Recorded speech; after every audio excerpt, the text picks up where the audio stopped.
Hey there, Rappies. Rapper9198 here, and welcome to another edition of Ryan's Day Reading. So for today, I'm starting a new book, which is actually a book that I mentioned before in my previous Ryan's Day Reading video. I'll Push You by Patrick Gray and Justin Skeesuck. Because I mentioned this one in the previous video where I read the book, The Push, except the names were changed to, because that was more of a children's book that they created. And they changed the characters' names to John and Marcus. But it's the same story, and this is the story of Patrick and Justin and their remarkable 500-mile journey through the Camino de Santiago, or the Way of St. James, which, as it says here, a spiritual pilgrimage through the mountains and rough terrain of northern Spain. And so, here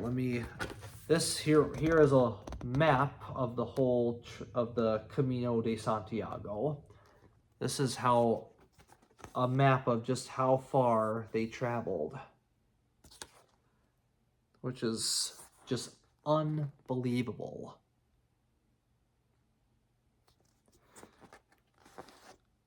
And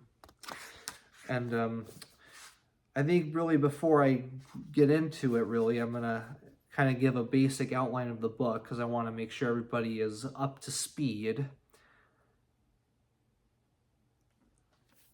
So, of course, this story, as I mentioned, is about Patrick and Justin, who are two lifelong best friends. And Justin got diagnosed with a neuromuscular disease, which robbed him of his ability to use his arms and legs. And so he was confined to a wheelchair and has been in a wheelchair ever since. But Patrick and Justin's friendship has always been so strong no matter what. And so this shows Patrick really helping Justin accomplish, it was Justin's dream to do that, to do the Camino de Santiago. And they actually got it accomplished. And so I wanted to share this story as an inspirational story that really, if you put your mind to something, that you can get it done. And also, what a powerful thing love and friendship is. It really just shows that because it says right here on the back of the book, full of love, humor, and faith, I'll Push You exemplifies what every friendship is meant to be. This epic travel adventure shows the incredible risk and reward that come with trusting someone else to have your back, no matter what. Discover how friendship can push us past all limits and help us become the best versions of ourselves. So this book is actually split into 3 different parts. So there's part 1, beginnings, part 2, preparations, and part 3, the Camino de Santiago. So I guess part 1 is basically will help kind of bring us all up to speed with their story and how they became friends and how everything got to that point, to the point of the journey. Part 2 is preparation, so that's more the preparation part for the journey there, and then part 3 is the journey itself. All right, so I think also, let's see, there's a foreword here. I don't know if I probably shouldn't read it. Yep, here's a foreword here by Donald Miller. All right. And he says, as a writer, I have spent much of my adult life studying stories, exploring the art of creating them, examining their structure, striving to perfect the practice of telling them, And through my years of studying, writing, and telling stories, I have fallen in love with many. Some of my favorites are stories of victims choosing to be heroes, of individuals redeeming their suffering, and of incredible shared journeys. Frequently, these stories challenge me to look at myself differently. They change my perspective of the world around me. Too often, though, these stories are crafted by the imagination of man, engineered by longings of the heart and designed by desires of the soul. Rarely I have encountered such a story lived out in the everyday, where the hero, or in this case, heroes, could easily be you and me, ordinary people choosing to embrace an extraordinary life. When I first met Justin Skeesuck and Patrick Gray, I knew something was different about them. These two men were filled with a passion for life and a desire to share a remarkable hope with all they encounter. But it wasn't until I knew their story that I truly appreciated their friendship and understood how much hope and power there can be in our relationships. I think that really does exist in every relationship, and not everybody sees it. That's my opinion right there. I came across the story recounted in I'll Push You in October of 2015, a little over a year after these two men accomplished what many had said would be impossible. While their 500-mile wheelchair journey through Spain is truly incredible, the most powerful part of their adventure is the undying and relentless nature of the love they possess for each other. All too often, men shy away from intimacy or run from being vulnerable. And I think that definitely is true, I have to admit. I definitely think that most men, if not all men, tend to shy away from that stuff and don't shy away from intimacy or run away from being vulnerable. However, these two have redefined what friendship means. They have challenged conventional views of what a relationship can be, and in doing so, challenge many traditional concepts. Their deep friendship has kept them from being victims, has given them the opportunity to redeem any suffering they have experienced, and has allowed a beautiful adventure of life to unfold. The story within these pages reminds us that God didn't create us to live alone. He never meant for us to be solitary creatures. I'll Push You demonstrates what it means to live in community with one another and reveals what can happen when we shoulder each other's burdens. Justin and Patrick demonstrate the beauty that exists when we choose to be the hands and feet we are called to be. They show us the redeeming power that exists in giving others the opportunity to love all of who we are, in spite of our flaws and imperfections. Be careful when you choose to read this incredible testament of life, friendship, and faith. You will be challenged and will begin to look for those adventures that are already part of your life, the ones you haven't embraced. Not the 500-mile journeys through foreign countries, but the unbound nature of living we are all capable of experiencing when we let our relationships be all they are meant to be. Welcome to I'll Push You. Yep, and I couldn't have said any of that better myself. I think that's such a powerful universal message. We have those relationships. I think everybody has those kind of relationships in their lives, and it is in every relationship that we have. Relationship, friendship, any kind of relationship. But I think a lot of us sadly don't fully recognize it. And I think that's a really big problem. And I think that's also a reason as to part of why the world is the way it is right now. There's also a prologue I'd like to read too. A cloudless expanse of blue stretches Yeah, a cloudless expanse of blue stretches as far as I can see. Distant hills are covered in grasses of green and gold. Several trees cast long shadows across the dirt and stones at their base, and the shrill notes of songbirds in the branches punctuate the silence. Their song brings me back to the voice inside my head. So much beauty and yet so much pain. My body is covered in sweat, and though my hands feel weak, they are the least of my worries. How much more can my body take? Is this it? Have I reached the end of what I can do? With every step, my legs feel heavier. The pain in my calves throbs. I just wanted to stop. Please make it stop. More time? I thought I had more time.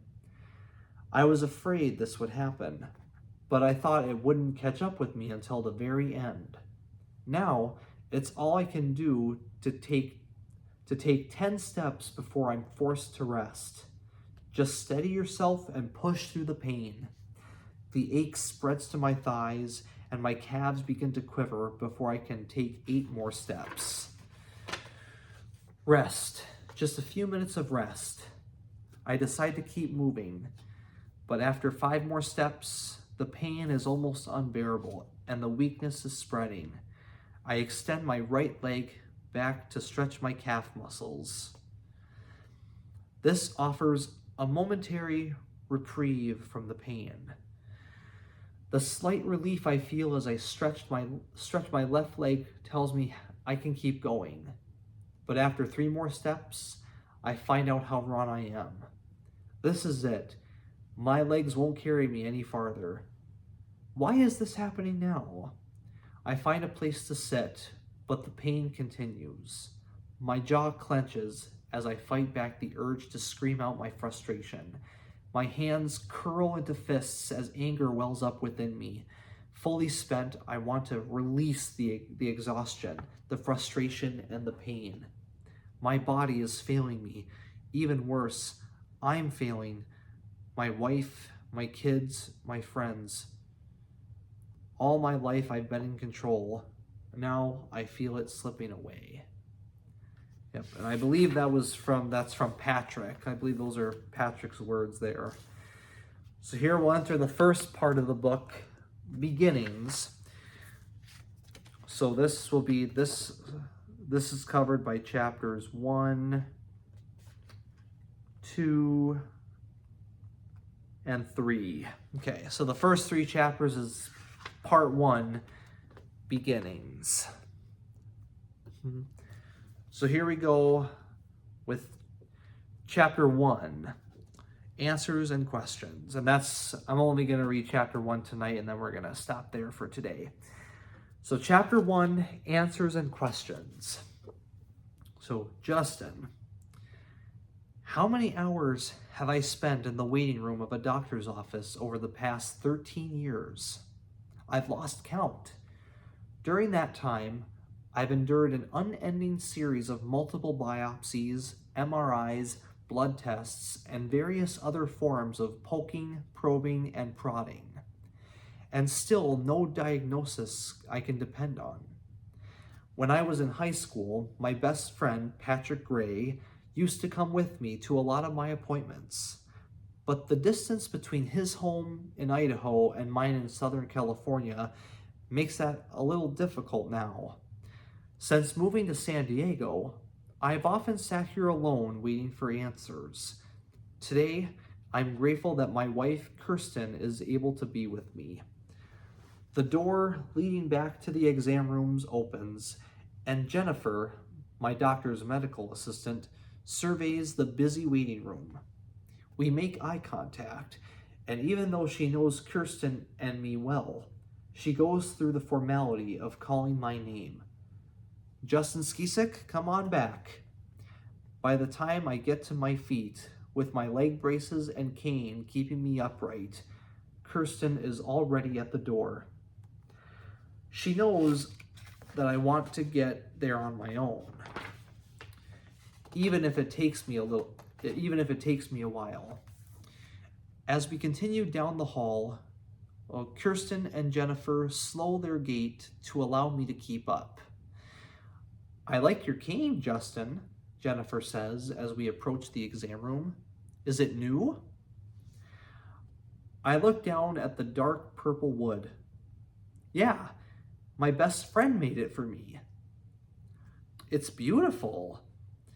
When the weakness spread from my left leg to my right, Patrick purchased a 4-foot slab of purple heartwood and spent hours in his garage with a jigsaw and hand sanding tools, fashioning a beautiful cane. It has become a cherished symbol of our lifelong friendship. "The doctor will be with you in a few minutes," Jennifer says as my wife and I take our seats. Smiling, she closes the door softly. Kirsten has come prepared for the wait. She pulls a magazine out of her purse and begins to thumb through the pages to pass the time. I settle into my chair, lean my head back against the wall, and close my eyes as time seems to stand still. "It's taking longer than normal," Kirsten says after a while, as she replaces the magazine in her purse. "There were a lot of people in the waiting room today," I reply.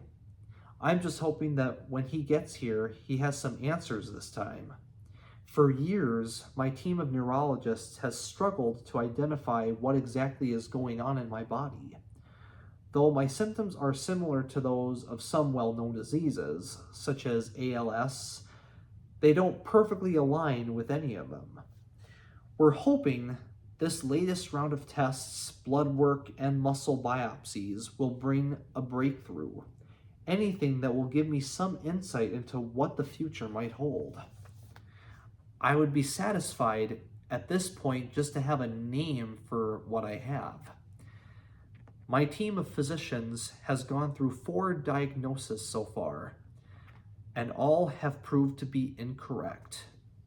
Whatever I have is so rare, they aren't sure it even has a name." The doctor finally walks in and takes a seat on the rolling stool. His white lab coat hangs loosely over a tweed sport coat, and his salt and pepper hair is combed neatly. He glances at my chart in his hands and looks at Kirsten and me through his large metal-rimmed glasses. "Hey guys, how are you doing today?" he says with a faint hint of a smile. "I'm hoping for some answers," I reply with a chuckle, but expecting more questions. "Fair enough. Well, today we have a little bit of both." Never one for chit-chat, he quickly begins his exam. Working his way from head to toe, he checks my eyes, listens to my heart and lungs, checks my blood pressure, tests my reflexes, and probes for any pain in my joints. He finishes the exam by testing my hand strength to make sure the weakness hasn't spread. Seemingly satisfied, he says, "Let's head down the hall." We follow him, as we have dozens of times before, to finish my appointment in the quiet of his office. A surprisingly small space filled with a large desk in the center, surrounded by walls of bookshelves full of medical journals and books with names I can't pronounce. His diploma from Harvard and several framed awards have a prominent place on the wall. We've never been more certain of a diagnosis than we are now, he says as he settles into his desk chair, and we sit down across from him. "All right," I say. "Does it have a name?" The doctor's face tightens, almost imperceptibly. "We're pretty certain you have what is called multifocal acquired motor axonopathy, or MAMA for short." "What exactly is it?" Kirsten asks. "It's similar in many respects to ALS. which is why Justin was misdiagnosed the first time around. Turning to me, he continues, "Your immune system is attacking your nervous system, and your motor nerves are shutting down. This disease doesn't affect your sensory nerves, just your ability to move. Normally, it hinders limited portions of a person's body, but in your case, it has attacked everything from your waist down. That's one of the reasons you've been so difficult to diagnose. Mama typically starts in the hands. To see it affect such a large portion of the body is quite rare." My wife leans forward and grabs my hand. "Will it get worse? Do we know how long we have?" Like I said, we have both answers and questions today. He pauses for a moment before continuing. "It will get worse over time. To what degree, we still aren't sure." "So what's the deal?" I ask. "It's likely this disease will result in complications that will lead to your death." Kirsten takes a slow, deep breath as her eyes well up with tears. "This isn't the first time I've been told I'm going to die. When I was originally diagnosed with ALS, the doctor told me I had 4 years to live. That was nearly 9 years ago. This time, there's no known life expectancy, but the prognosis feels different. It feels more real." "Do we know what causes it?" I ask. "Well, we don't know precise cause and effect, but sometimes traumatic events can trigger certain diseases." He pauses again to gather his thoughts and then continues. "Our best guess is that the disease was dormant throughout your childhood and that it may have been awakened by your car accident." "What?" "That accident was 13 years ago. It was a crisp, clear spring morning in April 1991, but I remember it like it was yesterday. The brilliant blue sky over my hometown of Ontario, Oregon, was devoid of clouds, and the rising sun sat low just above the horizon to the east, making silhouettes of the mountains as I stepped outside my front door to wait for my friend Jason to pick me up for a basketball tournament that was scheduled to start in less than an hour." "Where is he?" I wondered aloud. "We're going to be late." As if on cue, Jason rounded the corner in his small, dark red 1987 Toyota pickup. I poked my head back inside the house to say goodbye to my parents before walking out to the driveway, where Jason was now waiting. A few months shy of my 16th birthday, I was still too young to drive, but Jason had recently gotten his license, and he was eager to get his well-traveled truck out on the freeway. As I fastened my seatbelt across my chest and lap, I looked over at Jason. His lap belt was secure, but the shoulder strap was hanging loose.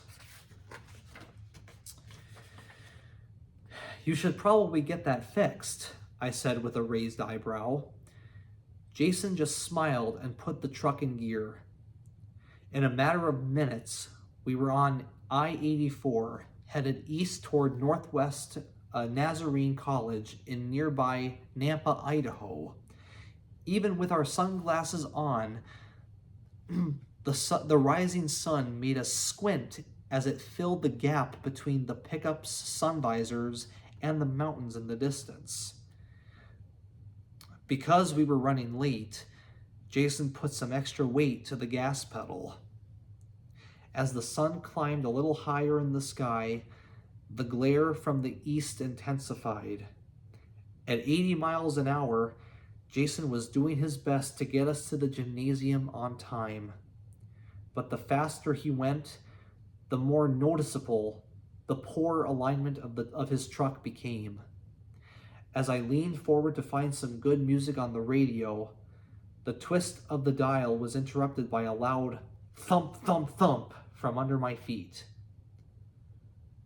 Looking up, I saw we had drifted hard to the right, and both passenger side tires were off the edge of the asphalt, bouncing through the dirt, gravel, and tufts of grass on the poorly maintained shoulder. As Jason struggled for control, I could see we were rapidly approaching a concrete support pillar of an overpass. "Jason, look out!" He jerked the wheel hard to the left, trying to get us back onto the roadway, but overcorrected, sending the truck into a 180-degree spin. For a split second, we were facing west, with traffic speeding toward us, until we slid onto the median and began to roll. The explosive sound of metal on gravel filled my ears as the truck slammed against the ground. Everything happened so fast. I soon lost my bearings as we rolled across the median and caught some air. It was a brief moment, but time stood still. So many thoughts rushed through my head as the ground outside my window came at me in slow motion. When the passenger side of the truck collided with the ground one last time, the sound was deafening, and the impact reverberated throughout my body. Is this how my life will end? What will the paramedics tell my family? What will my parents say to Patrick? When the truck finally came to rest, I was suspended from my seatbelt. I was suspended from my seat by my seatbelt, and Jason was below me, with his upper body partially out the window of the driver's side door. The door frame across his back. A small depression in the ground was all that kept the truck from crushing him. Looking out through the fractured windshield, I could see multiple vehicles stopped in the distance and many people running toward us to help. "Jason, are you alive?" "Yes," came his muffled reply, as his upper body was trapped between the truck and the ground below. "I have to get out of here," I yelled as I kicked at the windshield, but it wouldn't budge. Desperate to help my friend, I unbuckled my seatbelt and tumbled down on top of him. I heard him moan in pain. "Get off me," he said through gritted teeth. I shifted my feet and straddled his body while pushing against the passenger door above me. It didn't move. Somehow, though, I was able to wiggle my way out through the slider in the rear window. As my feet touched the ground, several people approached me. I shouted, "My friend is still trapped. He needs help." Someone yelled, "Let's see if we can get the truck back on its wheels." With a collective effort, the assembled onlookers were able to heave the truck up high enough for Jason to pull himself back into the cab and release his seatbelt. As they continued to hold the truck off the ground, Jason was able to crawl out the driver's side window. Somehow, I walked away from the accident with only a few scrapes and bruises. Jason wasn't as lucky. He ruptured some discs in his back, but considering the severity of the accident, his injuries could have been much worse. 4 months later, at the beginning of my junior year, I was running down the soccer field during a game when I noticed that my left foot wasn't moving normally. I could plant and push off to make a cut, but I couldn't raise my foot back up. No matter how hard I tried to control it, my foot would not flop. My foot would flop around. Sometimes the toe of my cleats caught the ground as I ran, causing me to stumble. When I brought this to my parents' attention, we began looking for answers. The problem seemed to be isolated to my foot. So we went to a podiatrist. He was completely stumped and referred us to a neurologist.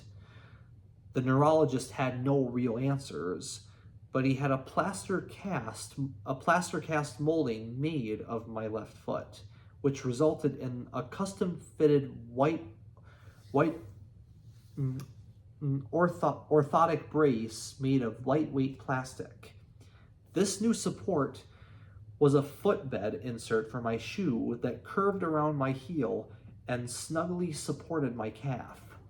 This brace provided the support needed to maintain a relatively normal level of activity. For one of my fitting appointments, Patrick went with me. As I stood up and took a few steps with the brace securely fastened across the front of my lower leg with a Velcro strap, the aluminum hinges on each side of my ankle squeaked. Dude, you can totally play the sympathy card with the ladies, Patrick said with a laugh. Raising my eyebrows, I replied, not a bad idea. How does it feel? He asked as I walked around the doctor's office. Better than dragging my foot. I kind of like you dragging your foot, he said, chuckling to himself. Makes me look better. You're an idiot, I said, laughing out loud. Seriously though, you're moving pretty well. I can barely see a limp. Running a few steps, I felt my confidence rising. Yeah, it feels great. I think I can still play tennis with no problem. With this new support system, I took up my racket and played both my junior and senior years. I kept close tabs on the weakness in my foot, and it seemed the worst was over. But not long after graduation, I could feel it spreading to more muscles in my lower leg. I had never made the connection between the weakness in my legs and the accident until now. Kirsten is still sitting quietly next to me, holding my hand tightly. I'm squeezing her so hard I can feel her pulse against my palm. So many thoughts are racing through my mind. Turning to me, my wife says, "You need to call Patrick." All right, and that concludes chapter 1. So, but yeah, geez, again, there's even more messages within the story when you go into these, like, oh my gosh, like hearing about that accident, like, it's better to be late than to rush and then have something happen. Case in point right here. Like, I've always heard that, you're probably meant to be in a certain place at a certain time. Like, that's probably where you have to be at that specific time. But yeah, a message there to everybody. Never rush. You cannot rush, and you can't worry about being late. I know we all have a tendency to do that. We'd rather get to a place on time, but you don't want to risk possibly getting into a car accident in the process of rushing to get somewhere in time, because it's better to be safe than sorry. So I think that's a good message right there in just that chapter alone. So I believe this is a really good story to share, because you never know what other messages it could send to you. And I think that's a really good one. I want to be able to help send those kind of positive messages to you guys. So please, next time you're in that kind of situation where you're worried about being late to something, remember that it's better to be late better to take your time and get there late than to rush and risk possibly getting into an accident and having it be much worse than it has to be. Okay? Like, I cannot stress that enough. Because I know I've definitely had that come up before, and I try to remember to remind myself it's better to arrive late, but also not be harmed. Like, better to be safe than sorry that's the point there. So, but yeah. Anyways, yeah, thank you, Rappy, so much. I hope you guys are already starting to enjoy this book. I know I am. I think it's a really powerful story, and it's something that really needs to be shared. So again, thank you, Rappies, very much. Stay tuned next time as we go into Chapter 2, Phone Calls. All right, so again, thank you, Rappies, all very much. Love you to death, and God bless. All right, I'll see you next time. Bye.